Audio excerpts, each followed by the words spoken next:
अब ठीक है, बजट की सीमाएं रहती हैं तो उसमें कहीं ना कहीं आप कॉम्प्रोमाइज़ करते हैं, लेकिन आपको ध्यान ये रखना है कि दर्शक को आपके कॉम्प्रोमाइज़ से कोई लेना देना नहीं है।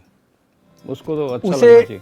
उसे फिल्म अच्छी लगनी चाहिए, और वह आपके बजट के हिसाब से फिल्म देखने नहीं जाता। उसे तो आपकी फिल्म के लिए भी उतना ही पैसा देना है जितना उसको किसी बॉलीवुड की मेन स्ट्रीम की फिल्म के लिए पैसा देना है। सही बात। तो वह आपके साथ निर्मम होकर ही देखेगा। तो अगर आपकी गुणवत्ता नहीं है, आपकी स्क्रिप्ट में कमजोरी है, या फिल्म अगर लचर है, तो वो आपको बख्शेगा नहीं। OTT प्लेटफॉर्म्स जो फिल्में खुद प्रोड्यूस करते हैं उसकी बात तो चलो हम नहीं करेंगे, लेकिन कई इंडिपेंडेंट फिल्म मेकर्स जो अपनी फिल्में बनाते हैं, उनके लिए OTT तक पहुंचने का क्या ज़रिया है? या तो आपकी फिल्में आप फिल्म फेस्टिवल्स में आप प्रदर्शित करो, वहाँ से अगर वो नाम कमाती हैं, वहाँ वो अगर अप्रिशिएट होती हैं, तो उसको निश्चित रूप से एक हाईलाइट मिलता है, एक वर्ड ऑफ माउथ मिलता है।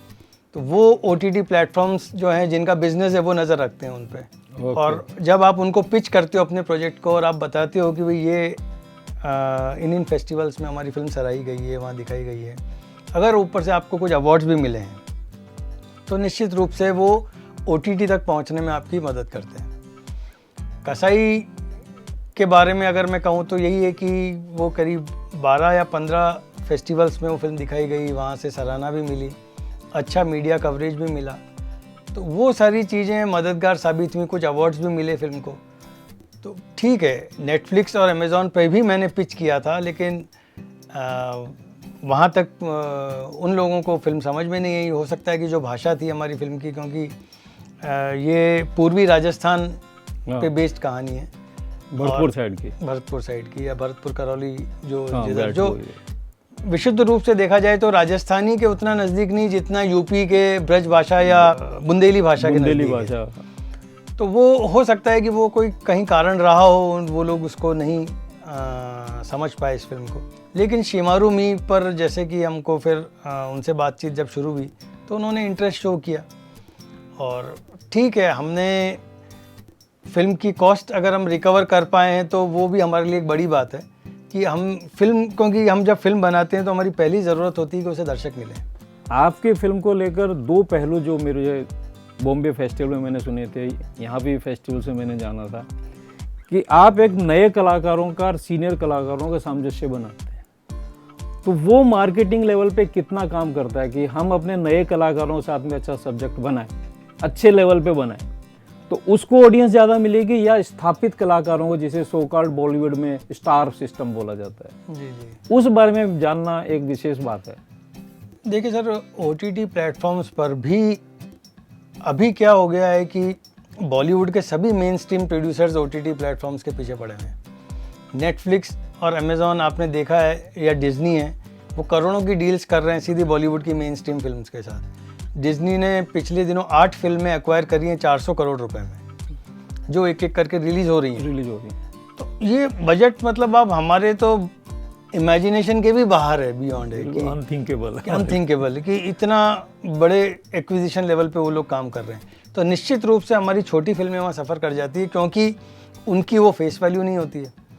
तो मैं मानता हूँ कि हम जब फिल्म बनाएं तो कम से कम उसमें 1 या 2 चेहरा तो ऐसे हों जो परिचित हों, क्योंकि दर्शकों का भी रुझान उन्हीं फिल्मों को देखने का ज़्यादा बनता है जहाँ वो कलाकारों को पहचानते हैं पहले से। नए कलाकारों के साथ काम करने में बुराई नहीं है, लेकिन फिर आपकी film out of the box होनी चाहिए।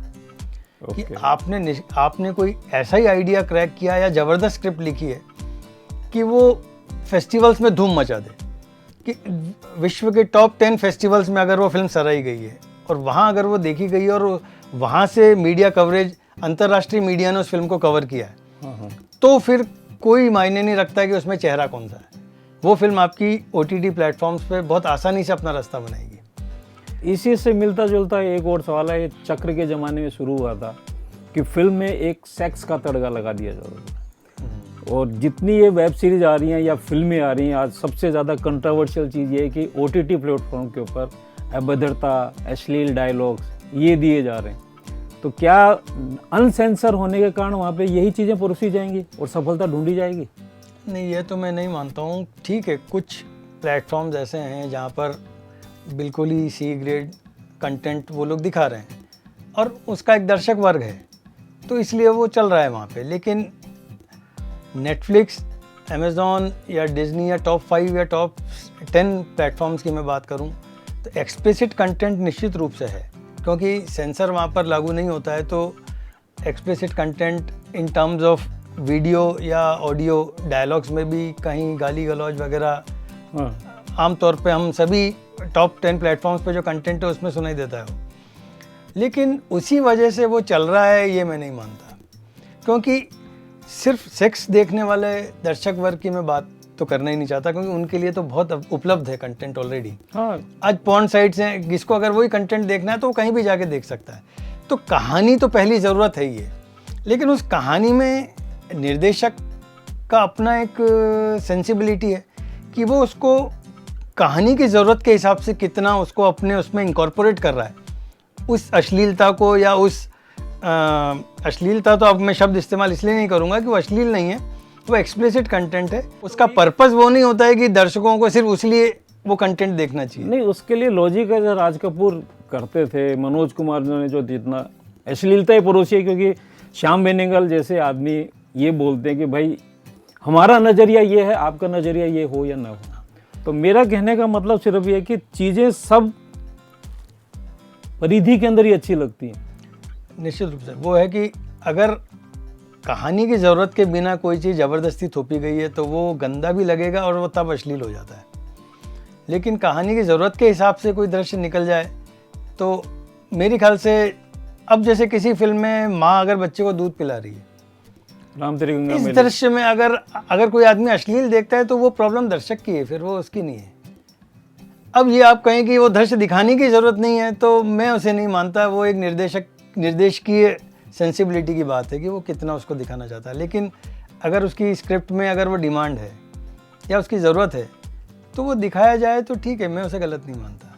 और उस वजह से कोई दर्शक उस फिल्म को देखेगा मैं ये भी नहीं मानता, क्योंकि कहीं ना कहीं तो कंटेंट या जो कहानी है वही काम करेगी।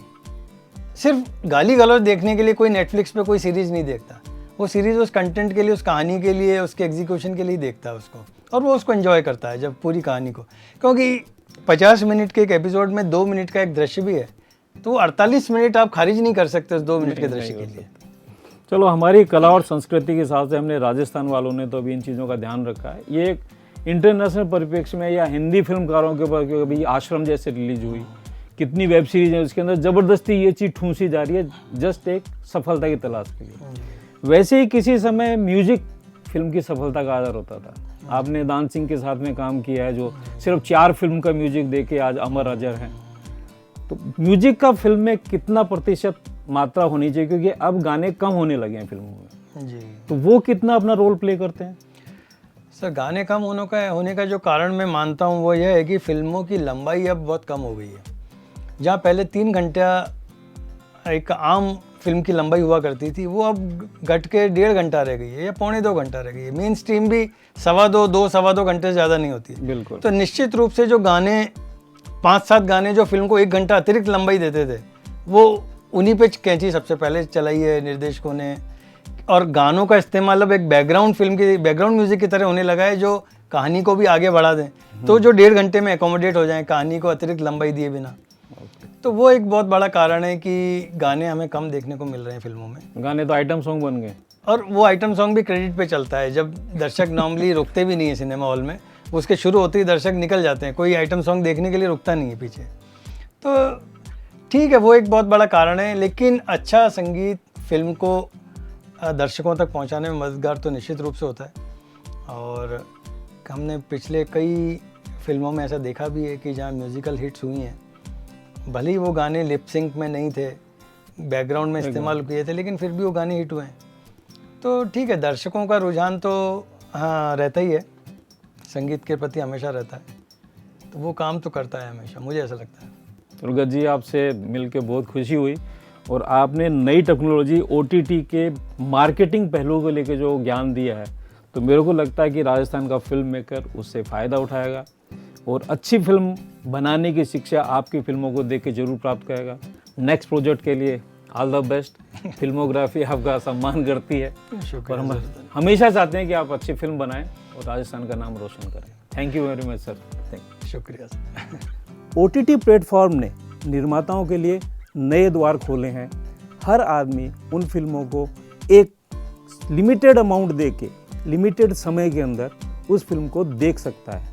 ना उसे कहीं थिएटर में जाने की ज़रूरत है, ना उसे अपने आप को किसी फिल्म के अंदर बांधने की ज़रूरत है। जो फिल्म उसे पसंद है वो उसे अपने मोबाइल पर उपलब्ध है।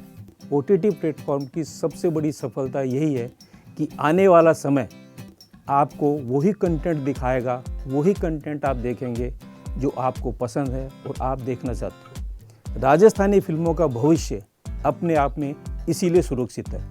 मैं बात करूंगा आने वाली एक फिल्म जो हिंदी में सेंसर होने की कगार पर थी, लेकिन इन सफलताओं को देखकर अब लालजी कलंदर को राजस्थानी में सेंसर करवाया जा रहा है और वो अपना एक इतिहास लिखेगी OTT प्लेटफॉर्म पे, बड़े सिनेमा के पर्दे पर। रीज़न सिर्फ यही है कि आपका कंटेंट अच्छा है तो फिल्म चलेगी, और आपके कंटेंट में दम नहीं है, आपकी टेक्निक में दम नहीं है, आप गुणवत्ता की बात करते हैं लेकिन अपनी फिल्म में उसे यूज नहीं करते हैं, तब दर्शक उसे ठुकरा देगा। अपनी असफलताओं और सफलताओं का निर्धारण आज निर्माता स्वयं कर सकता है। उसका निर्देशक वो चीज़ दे सकता है जो दर्शक चाहता है। ऐसी ही फिल्मों की एक लंबी कतार है जिनका हम अगर उल्लेख करें तो शायद नेक्स्ट एपिसोड में उस बात को मैं सहजता से समझा पाऊंगा। अगर आपको हमारा यह वीडियो पसंद आया है तो इसे लाइक करें और सब्सक्राइब करें और बेल आइकन का बटन दबाना ना भूलें।